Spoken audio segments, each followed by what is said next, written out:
We wamujura bimeze bite shehe uza kwiba kwa shehe gute wowe nindwabwe ko mu kwa shehe bakahi shehe reka nkubwize ukuri ariko abantu b'iki gihe mwabaye gute wowe uraza ufata igitoki mu nzu ibage yanjye se wari uyijyanye iyo uvuga ko bikeneye ntabwo umuntu yari kubigwa utarindiriye kuza kubyiba fata nuko mwamuzi ko umuntu adahari cyangwa amamagarira inzego zibishinzwe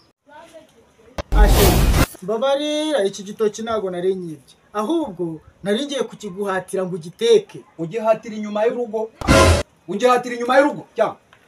mbabarira rwose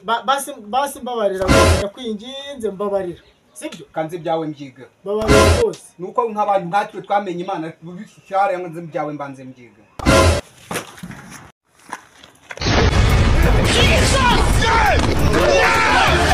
ntabwo wibye reka dusubire turazanye urugo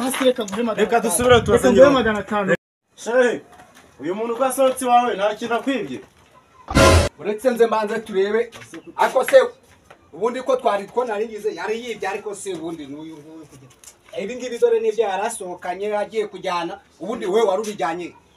akira ugenda uteke ujye uganira ibyo kugira utazajya uvuga ko twebwe tutakubaniye aho ugitwara ntumbaze kutakira utegereje iki fata n'ibindi wakoze nawe kumumfatira ariko buriya nuko abantu nkatwe tuba twaramenye Imana ubundi nakugeza